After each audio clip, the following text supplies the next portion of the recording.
Here's the too long, didn't read version of my talk. The systemic change of libraries being shaped around their communities must now be matched with a systemic change in the community of librarians themselves. Hierarchy and structure must give way to agile networks of people, not institutions. In 2001, I attended a symposium on digital reference at the Library of Congress. In many ways, it was the culmination of work that I and colleagues had been doing for years to not only develop virtual reference, but to get accepted by the larger library community. Joe Janes had defined our bar for success, and that any successful innovation in libraries was marked by the loss of the modifier. Digital libraries became just libraries. Online public access catalogs became simply catalogs.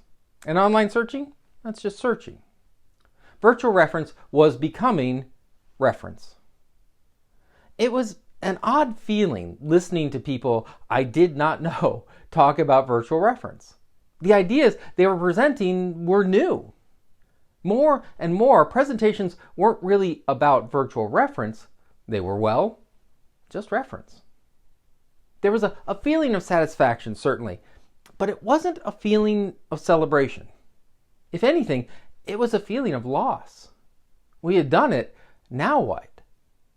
Why the ancient history lesson? I come today with good news. We've done it. Over the past decade, we have reinvented librarianship. We have done it in buildings like new libraries like Oslo and Aarhus and Pistoia. We've done it in convenings like Next and at conferences around the world. Our unconferences and an afternoon session or two have become the president's talks and the whole agenda. Scholarship has provided tools, theories, and data to show a more impactful librarianship. Trust in librarians across the globe is growing as trust in most traditional institutions, like media and elected government, is falling. Putting the community and learning at the core of what we do, what we are, has spawned mobile makerspaces, library living rooms, yoga story houses. Our collections and standards of the 20th century have blossomed around a renewed core. Rather than seeking to recreate an ideal library in the streets of India, the favelas of Brazil, and the growing cities of Kenya, we now understand a strong core of librarianship looks like diverse communities and those that we serve. They look like pop-up libraries on beaches, spires of steel and glass, yes, but also reclaimed train warehouses, urban story houses. The new standard is that there is no standard library. Many attendees of this conference deserve credit for this transformation. It has been years of asking and answering hard questions. Many have faced down resistant administration or staff, or a confused public seeking to reconcile the new librarianship with stereotypes forged in childhood. So what now? Do we, as I did years ago, accept the loss of the fight? The end of a mission? Do we now turn from transformation and invention to routinization and adapting to a new normal? Is it time for the drafting of standards and toolkits? The answer, for me at least, is that we're not done yet. Any declaration of victory is more than premature. It's an abandonment of one of our essential communities, the community of librarians ourselves. What about those who work in libraries that are far from embracing their communities? What about the librarians and innovators that find themselves as lonesome voices in an increasingly uncomfortable status quo? What about those librarians by education, by title, or by spirit, that need mentors or need support? It is essential that we take what we have learned at Next and in the streets of our cities and turn our own community into a movement. It is time to build a global network of new librarianship. Now, You may rightly say, hey, there are plenty of library networks. Good Lord, the first and second library 4,000 years ago in Babylon probably joined as a consortium as soon as the keystones had been laid. We know now that even the mythical ancient Library of Alexandria wasn't so much a storehouse of scrolls and tablets, but more like a modern university that brought together and connected scholars from around the ancient world. Our libraries are swimming in networks for interlibrary loan. We are a part of associations for a region and a country and a world. Our catalogs are connected. Our collections are federated. Our reference is linked. But are our people? Can the lonely librarian seeking change in America reach out to a change agent in Japan? Can the single librarian in the mountains of Switzerland learn from and teach librarians in New South Wales or Cape Town? Not once a year, but anytime. What we have seen in the revolution of the internet, sometimes good, sometimes very bad, is that in a world of constant contact, networks are formed peer-to-peer. They are as much, if not more, about social interactions as content transfer. They organize information around need and interest, not an abstract universal classification or, God help me, a committee structure. They build credibility through consistent excellence of interaction, not status or title. We see now international associations attempting to adapt technologies and become more networked. And we often, too often, see our associations get weighed down by years of history and borders that mean less and less. We see our consortia struggle to use social media for change, opting instead to use them as means of broadcasting or setting up the next event. We see organization after organization generate immense and valuable professional development, webinars, videos, workshops, that too often get lost in the noise of every other organization doing the exact same thing. We must turn our efforts and our learning and our success to reinventing our network. Rather than seeing them as information networks for the creation and exchange of information, we must, as we have done in our libraries, center them on learning. Our networks must be agile and with porous borders that take on the aspirations of our profession. Our networks, as we have come to see in our libraries, must be movements that combine the genius of librarians and allies to advance society, not simply our own self-interest. In many ways, we know how to do this. Our networks must be about access. They must connect the isolated and the frustrated innovators. This access must be two ways, not simply helping out librarians, but providing them with platforms to inform, educate, and organize others.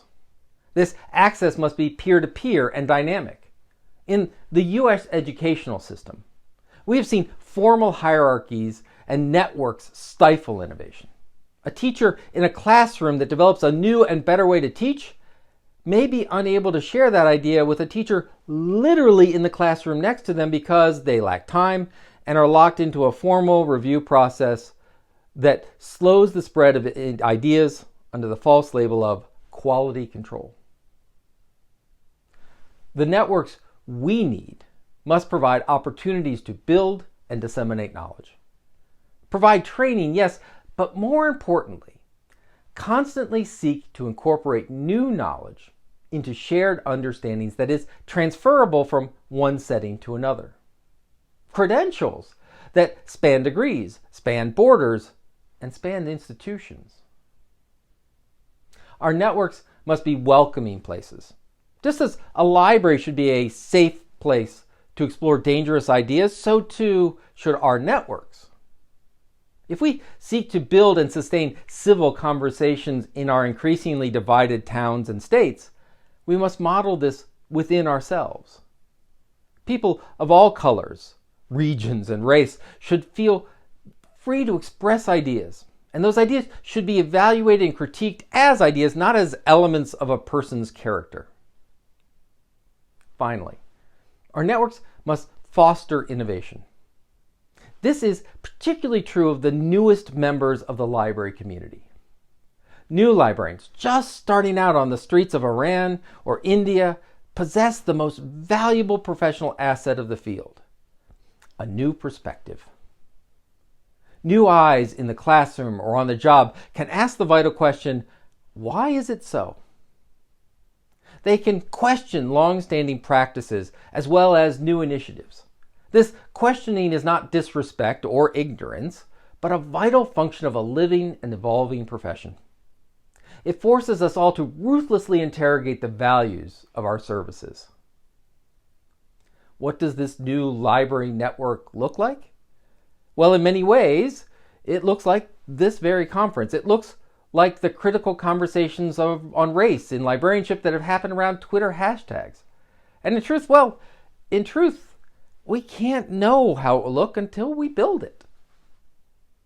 In 2020, the European Union funded a group of library organizations from Belgium, the Netherlands, Germany, Slovenia, the Czech Republic, Italy, and Denmark to work together to develop better continuing education for adult learners and new citizens. The goal of the Newcomer Project is to create a network of libraries that focus on the community in which they operate. By exchanging the best international practices and encouraging librarians to develop their expertise, the project aims to increase the quality of libraries' programs for adult education and to broadly support the social inclusion of vulnerable groups. This is what we told the EU. And it is what's driving the deliverables, let me be clear. But the real intention is to build a network of practice. This group is talking about what makes a librarian. They're talking about curriculum and policy. And they are doing this by inviting in person when we can, but for now virtually, fellow librarians to learn about and question their day-to-day activities. In library science education, we are now exploring networked methods of preparing our future colleagues. Rather than building ever larger faculties for classroom instruction, we are connecting the academy to the libraries and transforming these libraries into clinical teaching centers, much as medical education uses the teaching hospital. For research, we are pairing universities with networks of public libraries across the southern region of the U.S. to build new centers, where the research questions of scholars are matched with frontline perspectives of practitioners in an environment of real service to real communities. This kind of integrated ecosystem allows us to explore vital questions like improving the knowledge infrastructure of underserved communities. It allows us to ask the hard questions of decolonizing our institutions and understanding systemic racism in ourselves. So, if you are, like I was in the Library of Congress audience years ago, seeing your hard work coming to reality, if you either see the work now as done or wonder what to do next, or simply feel the excitement of a creation is done, it's not. We have all done hard and important work. It is incumbent upon all of us to share what we have learned. And just as we have transformed our libraries to better meet the needs of our communities, we must now transform our own knowledge infrastructure to meet the needs of all of us. Thank you.